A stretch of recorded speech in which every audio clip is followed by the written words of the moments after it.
enjoy this video. Oh my god, I didn't record any of that. Okay, we're gonna do it again.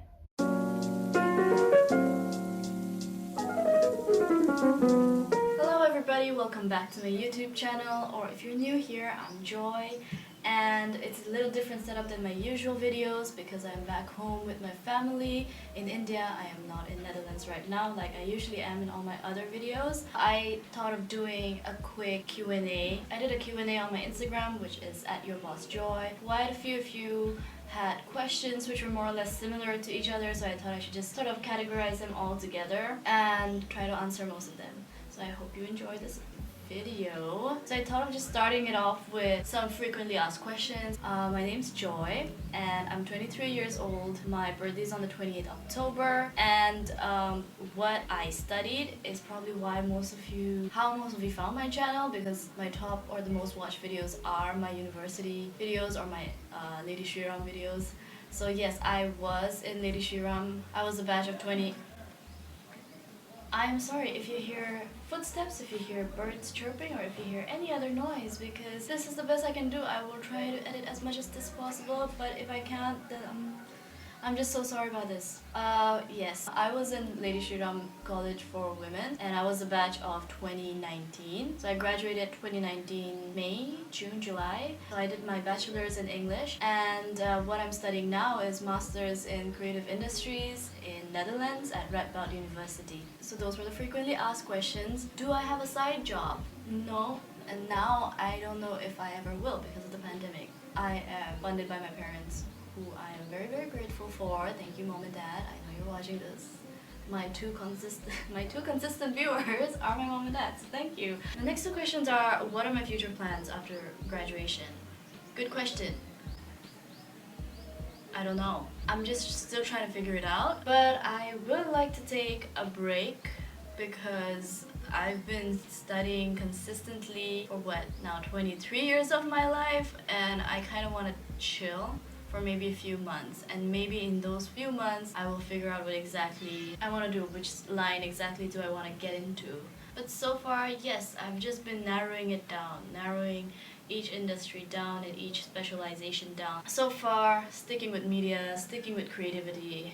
So I guess I could say stay tuned. We're yet to find out, both you and me. Maybe we'll both be surprised. Another question I get a lot is, what can you do after English honors? Like, what can you do after a bachelor's in English? Well, I can't point my fingers like this is the line you have to go to. It's not very, I would say, static. But when it comes to English, I would say you can technically get into any industry if you want. You just have to really work on your writing skills, your language skills, writing skills, speaking skills. And I can't pinpoint exactly what you can. There are a lot of jobs for, I would say, content writing, content creation, for any industry, for any brand, for any blog, or a lot of brands, a lot of companies are going online. So I would say, or I would give a tip to sort of not stick or not depend on your degree alone, but try to learn other skills. You can try to learn other skills. It could be, for example, I'm trying out my video skills and social media skills in general. I'm trying to learn more on my editing skills and on my filming skills, and that's what I would suggest you to do. If you do not have anything particularly in mind, you could do that. I would give you a tip to sort of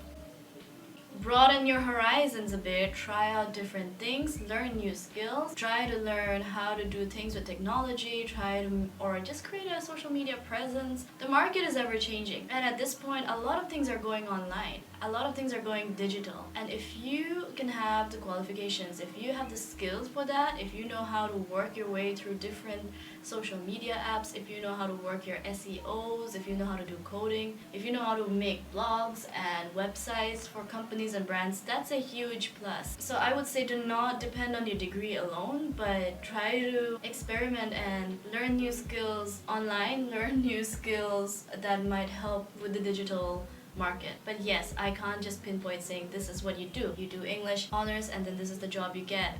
Can't say that. My batchmates are in various different industries, from working for big corporate companies to just working in non-profit organizations, or some of them have started their own brands, or some of them have obviously worked as content creators or content writers, and a lot of us are just continuing with academia. So many of us are doing our masters, or many of us are doing our diploma programs, so you can do that too.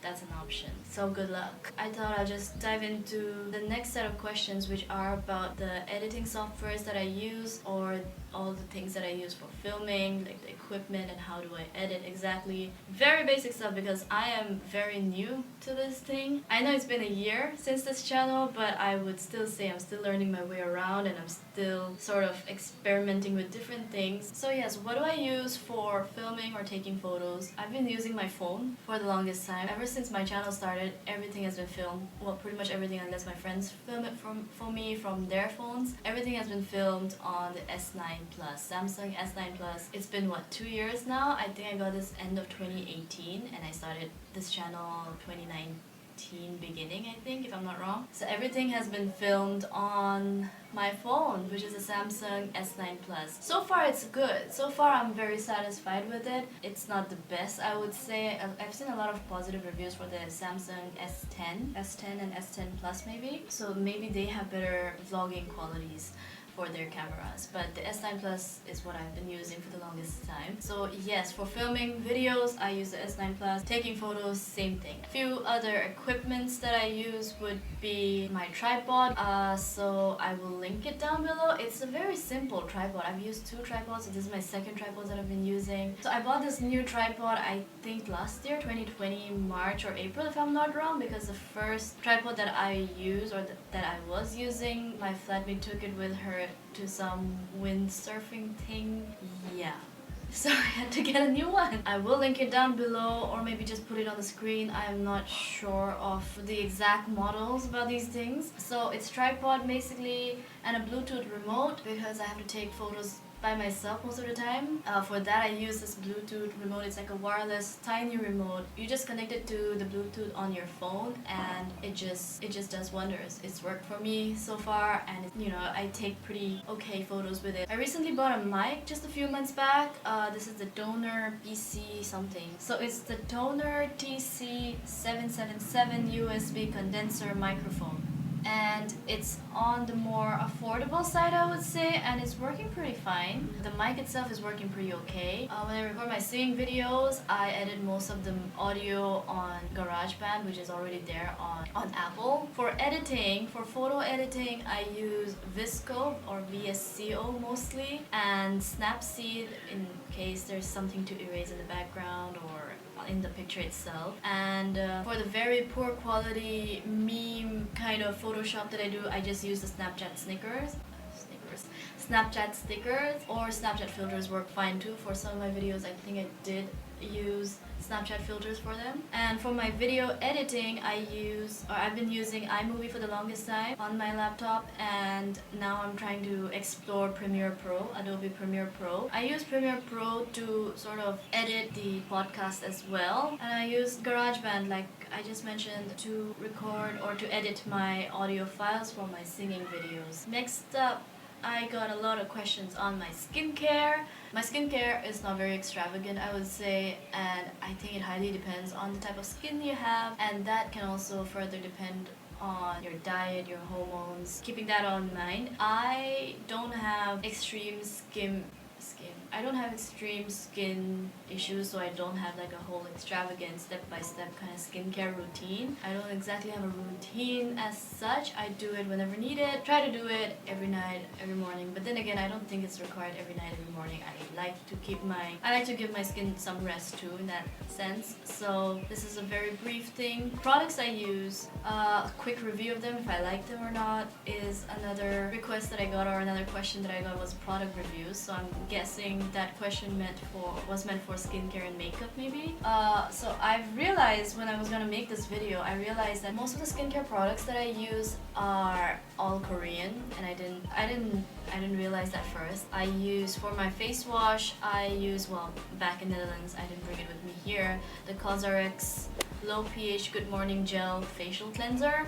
It's working pretty okay. Doesn't make my skin too dry, doesn't make me feel like, oh, this face wash did nothing, but it's very kind of face wash for me, I guess, but it does the job. So right now I'm just using the Garnier Neem face wash or the Body Shop Seaweed facial cleanser, which are my mom's and my sister's. So that's what I'm using right now.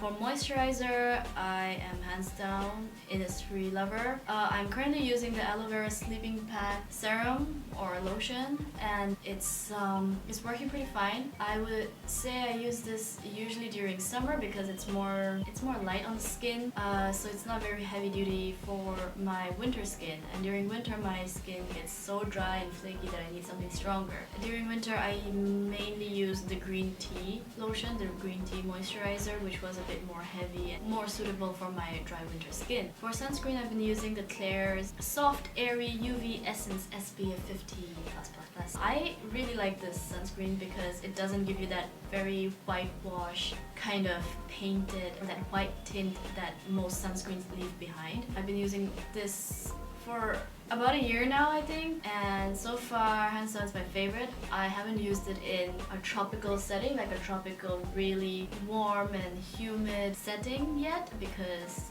past year I've just been in Netherlands, which is moderate and cold and pretty okay, but I am yet to use it in a very tropical setting at the beach or in Delhi. Yeah, basically wherever summer is just like hell on earth. I haven't used it then, but so far I really like how it's more light. It doesn't have a different smell, so it's a very neutral scent, and it doesn't leave that whitewashed kind of look which most sunscreens do. Other than that, for skincare, I usually do most of my skincare during winter season, I would say, comparatively, because I have naturally more of a dry skin, so my skin gets really flaky, really dry. Winter is just a terrible time for my skin. What has worked for me since school days is rose water and glycerin, so I mix the two together. I mix like about 1/3 of glycerin and 2/3 of rose water, shake it up, put it in like a spray bottle, or just like shake it up and just dab it in a cotton swab and just put it all over my face like a toner.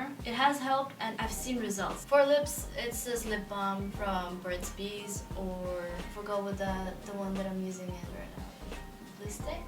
Yeah, so one of the Blistex lip balms, which helps, especially in winters. The makeup that I'm using, so I'm currently using the Huda Beauty foundation in the shade Leches, if I'm not wrong. It is heavy duty. I do think it kind of makes your face dry, especially for dry skin type. I would like to try the Fenty one soon, so maybe this year I will try the Fenty one because the Huda Beauty is about to get expired anyway. I don't use it all over my face because of my dry skin. It's not a good look on me. So I do use it just like as a concealer under my eyes, on my under eye, or around the lip area, and maybe like here. But then again, not all around my face because especially my cheeks, it just like flakes up and stuff. So it's nasty. I also bought a concealer, which is the L'Oreal True Match thingy, and it is the right shade. I'm happy about that, but not very heavy. What do you call it? Heavy coverage? Yeah, I think that's the word for it. Not very full coverage kind of thing, so it's like, okay. I use a beauty blender to blend my makeup, so I've been using the Real Techniques blender, which has worked the best for me, or at least I like it the best. It's very spongy, it feels like it's doing its job, and it does do its job. Yeah, my makeup is, I don't do anything on my eyes. I've recently started doing my eyeliner. Because of lockdown, I had nothing else to do, so I've been practicing on my eyeliner. Right now for my eyeliner, I'm using the Too Faced Better Than Sex liquid eyeliner. It's working pretty fine. The eyeliner is not as dark as I would like it to be, but it's pretty okay, I guess. It's easy to use. I like the nib that it has. That's the kind of nib I am better at working with. So this is the kind of brush tip I like to use. If you do have any suggestions, please let me know. I am still very new to the whole eyeliner thingy.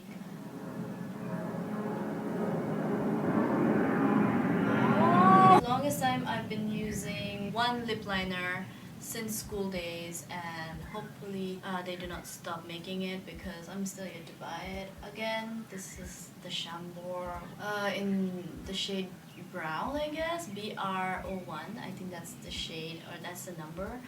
Anyway, workout routine. I do not have it. I do not work out. I'm sorry. I know. I just have a very fast metabolism, and I just suck it in while taking photos. That's pretty much it. Although this year I am trying to get into a healthier lifestyle because last year my health deteriorated.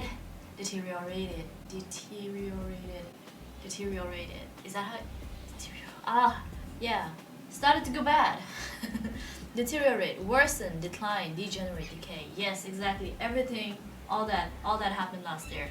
My health, physically, mentally, emotionally, it was so bad. Especially by the end of 2020, it was just so bad. Like, my mental health was bad, my physical health. I realized how bad it had become once I came. Once I came back to India, I was like, oh my god. Of course, like before I came to India to like, I think November, December, that's when I was just like, okay, this is bad. Yeah, then I was like, okay, drop that attitude, drop those people, drop whatever you're doing, drop those activities, and let's work on this. So now I'm in a very good mental space. Emotional health is amazing. I feel loved, I feel happy, I feel confident, and I wouldn't have it any other way. Now my physical health, I am trying to keep a workout routine. What I've been doing for the longest time is I go on walks with my parents. I've been doing that since school. I go on a walk by myself, I go on a walk with my friends. Most of the times I go on the walk with my parents or my mom. And it's not just like walking, like just like but I go on like a brisk walking.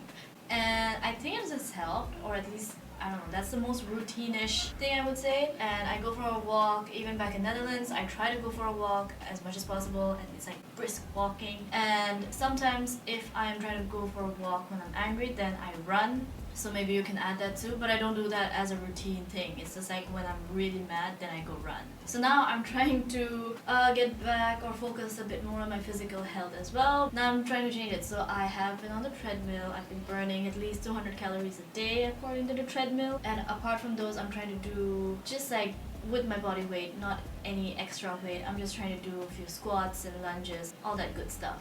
So those were the frequently asked questions, which I just grouped them together. And now to go on to what you've learned after staying outside of your country. Well, independence for once. I mean, I did quite a few things by myself, but now it's like really, really by myself. So moving in, moving out, didn't know anybody here. I can cook more, I guess. What I've learned after staying outside of your country, okay, personally, that was all like personal stuff. But if you say outside of your country, outside of India, I say people are much, I don't know how to say this nicely without bashing my own countrymen. I don't want the pucks to come for me. I love my country dearly. There's that sense of safety that I didn't feel when I was living in Delhi, and I could do so much more, and very very independent, but very self-sustainable. So I think outside of my country, that's just more freedom, I felt more safe. And the fact that I could even continue with this YouTube channel is also because I was just so far away from the Indian community or the Mizo community. And I don't mean it in a bad way, but the fact that I was so far away kind of made me feel like I wasn't very directly accountable to daily criticism, because I do feel a lot of people in our community are very critical of anything and everybody, that when I was physically far away from that community, I felt more confident. I felt more like, oh, I can do this. This is not gonna hurt anybody. Or what would people say was like the last thing that would pop up in my mind. In that way, it's made me more secure about myself, more confident about myself, and more like I don't give an F kind of person. Really let me set my priorities straight. And I mean it in the best way. I love my community, I love my countrymen, I love it. Please don't come for me, but these are just some things that you learn when you put yourself aside, when you put yourself away from what you're familiar with. Familiarity gives you a lot of comfort, all that is fine. But personally, I like making life a bit hard for myself, because that way I feel like I learn the best things in life. Then there was also one question saying, which fictional character do you relate to the most? This was a very interesting question, because I've never really said to myself, oh my god, this character is so me. Maybe I have, but I can't think of one right now. And when I really started to think about it, is all the books that I've read and all the movies that I've watched, all the shows that I've watched, it's very relational. By that I mean, if I identify myself as this one character, it is because it is in relation to the other characters, or it is in relation to the other people in my life. For example, from the movie Mamma Mia, I see myself as Donna sometimes. That is because she had those two other best friends, and in that situation, my BFFs, Humi and Louis, they relate themselves to those characters, and therefore I relate myself to this character as well. I'm beginning to think my soulmate may actually be carbs. Then mine must be wine. In that setting, I relate myself to as Donna. But as Donna, as a character herself, there are a few aspects of it that I relate to. Like her just being like, I just want to go travel, I'm just going to do my own thing, and I'm going to be away from everybody I know. That sounds like the place for me. But her other aspects of it, like being too free-willed, being too daring, I would say, is not exactly me. So similarly in that sense, when we watch Sex and the City, I might say, or my friends might say, you are most like Carrie Bradshaw. It's allowed. Gay boyfriends are the loophole of monogamy. My gay boyfriend outed me. But Carrie's obsession with shopping and Vogue and her conspicuous consumption levels are not something that I relate to, because I will not just buy things like that. Also because I do not have the means, obviously. But what I'm trying to say is that in that setting, within the friends level, within the friend group, I will say I will relate to Carrie Bradshaw the most. And yeah, same thing with Rachel Green. You are packed though, right? I mean, please tell me that you're packed. Of course I'm packed. Oh my God! And a lot of people think like, oh my god, you are so Rachel Green, or you are so Phoebe. Phoebe, do you want to help? Oh, I wish I could, but I don't want to. And therefore, it's because in that setting, among the group of friends, maybe that's who I relate to the most. But as a character, I don't think I do. I don't know if there's any character, or maybe it's just not popping up. If I really think about it, maybe Bilbo Baggins. Mr. Bilbo, where are you off to? Don't stop, I'm already late. And Bridget Jones, which is... Where the